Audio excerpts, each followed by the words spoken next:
राखी की लाज। रानी कर्णवती चित्तौड़ के राणा संग्राम सिंह की पत्नी थी। राणा संग्राम सिंह सिसोदिया वंश के राजा थे और राणा सांगा के नाम से भी जाने जाते थे। उनके 2 पुत्र थे, विक्रमादित्य और उदय सिंह। आगे चलकर उदय सिंह के बड़े पुत्र प्रताप मेवाड़ के राजा बने और महाराणा प्रताप के नाम से मशहूर हुए। राणा सांगा की जब मृत्यु हुई तो उस समय उनके दोनों पुत्र विक्रमादित्य और उदय सिंह बहुत छोटे थे और इस लायक नहीं थे कि राजपाट संभाल सके। फिर भी कर्णवती ने मेवाड़ के सिंहासन पर अपने बड़े पुत्र विक्रमादित्य को बैठाया और स्वयं राजकाज संभालने में उनकी मदद करने लगी। इस बीच गुजरात के बहादुर शाह ने मेवाड़ पर कब्जा करने के लिए उस ओर कूच कर दिया। रानी कर्णवती को जब यह समाचार मिला तो वह बेहद चिंतित हो गई। उन्होंने मदद के लिए राजपूत राजाओं से मदद मांगी, लेकिन उन लोगों ने कई शर्तें लगा दी। कर्णवती इससे सोच में पड़ गई। रानी ने काफ़ी सोच विचार किया और फिर मुगल सम्राट हुमायूं को राखी भेज कर उनसे मदद मांगने का निश्चय किया। रानी कर्णवती के इस निर्णय को जब उनके दरबारियों ने सुना तो वे हैरान रह गए। इसके 2 कारण थे। पहला यह कि हुमायूं मुस्लिम था, इसलिए उन्हें संदेह था कि एक मुस्लिम के विरुद्ध हुमायूं एक हिंदू रानी की मदद क्यों करेगा, और दूसरा यह कि हुमायूं मुगल वंश के संस्थापक बाबर का पुत्र था और बाबर व राणा सांगा के बीच खानवा में जबरदस्त युद्ध हो चुका था। उस युद्ध में घायल होने की वजह से ही राणा सांगा की मृत्यु भी हुई थी। इसीलिए रानी के किसी भी दरबारी को यह उम्मीद नहीं थी कि हुमायूं अपने पिता के शत्रु की पत्नी यानी रानी कर्णवती की मदद करेगा। लेकिन रानी कर्णवती अपने निश्चय पर रही।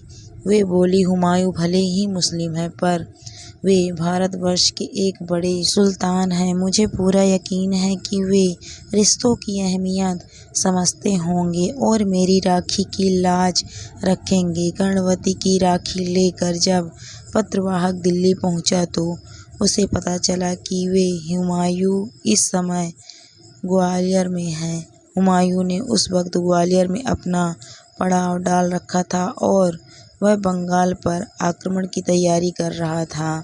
पत्रवाहक ने यह जानकर अपना घोड़ा मोड़ दिया और ग्वालियर जा पहुंचा।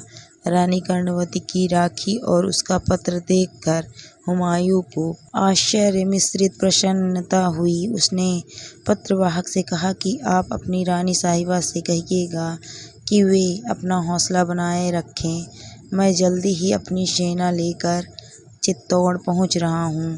हालांकि हुमायूं तक कर्णवती का संदेश पहुंचने में काफ़ी समय व्यतीत हो चुका था, लेकिन फिर भी हुमायूं ने अपना एक हरकारा दिल्ली की ओर दौड़ा दिया, जिससे वहां पर सेना तैयार हो सके।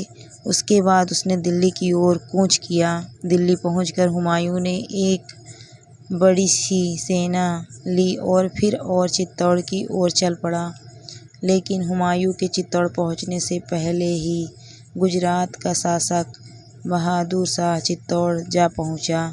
रानी कर्णवती ने अपनी छोटी सी सेना के साथ बहादुर शाह का सामना किया, लेकिन वह ज़्यादा देर तक टिक नहीं सकी। उन्होंने अपनी हार होते देखकर 8 मार्च 1935 को अपनी राजपूत सखियों के साथ जौहार कर लिया।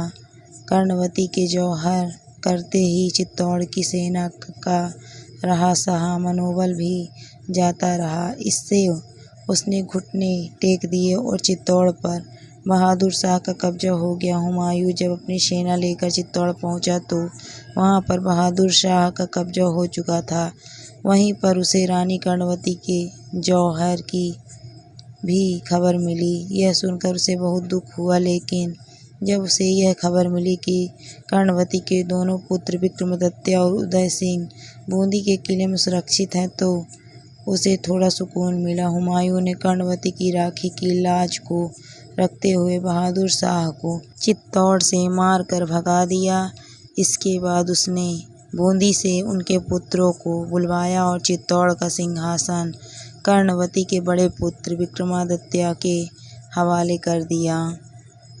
इस ऐतिहासिक घटना को घटित हुए अब तक सैकड़ों साल गुजर चुके थे। आज न हुमायूं है और न कर्णवती, लेकिन भाई बहन का यह अनूठा रिश्ता कहानियों और कविताओं में आज भी जिंदा है।